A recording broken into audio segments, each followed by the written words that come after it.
మరో పార్లమెంటరీ నియోజకవర్గాన్ని తెరపైన మనం చూద్దాం.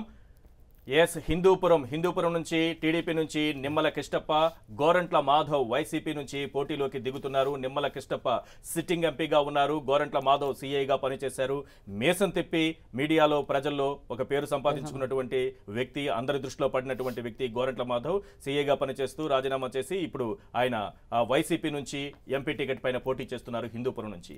నిమ్మల కిష్టప్ప, గోరంట్ల మాధవ్ ఏ రకంగా ఉండబోతుంది ఇద్దరు మధ్య? అంటే మొత్తం పార్లమెంట్ స్థానాలు తీసుకుంటే కనుక రాజకీయ నేపథ్యం ఎక్కువ ఉండి రాజకీయ సీనియారిటీ ఉన్న వాళ్ళు ఎక్కువ టీడీపీలో ఉంటే కొత్త వాళ్ళకి ఎక్కువ మందికి అవకాశం ఇచ్చారు జగన్మోహన్ రెడ్డి. అందులో ప్రధానంగా గోరంట్ల మాధవ్ కూడా మనం చెప్పొచ్చు. ఓన్లీ జేసీ దివాకర్ రెడ్డి వర్సెస్ గోరంట్ల మాధవ్ ఒక ఇష్యూలో వచ్చిన గొడవ నేపథ్యంలో ఒక్కసారిగా అనూహ్యంగా తెరపైకి వచ్చారు.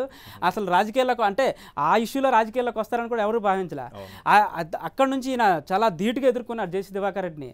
అంత జయగంటికి పర్సనాలిటీని కూడా ఆయన ఆ ఇష్యూలో ఎదుర్కోవడం జరిగింది. పోలీస్ డిపార్ట్మెంట్ తరపు నుంచి కూడా ఆయన పవర్ఫుల్ స్టేట్మెంట్లు కూడా ఇచ్చారు. ఈ నేపథ్యంలో చాలా పాపులర్ అయ్యాడు ఆయన. తర్వాత పరిణామాల నేపథ్యంలో చూసుకుంటే కనుక ఆయన పోలీసు సయ్యద్ జాబ్ను విడిచిపెట్టి రావడం జరిగింది. అయితే ఎంపీ స్థానాన్ని కైవసం చేసుకోవడం వైసీపీ నుంచి అని తను అనూహ్యంగా చెప్పొచ్చు. అది నిమ్మల కృష్ణప్ప సీనియర్ నేత, సిట్టింగ్ ఎంపీ. ఈ నేపథ్యంలో ఈయన ఎలాంటి పోటీ ఇస్తాడనేది మనకి ఇప్పుడు ఆసక్తికరంగా మారింది.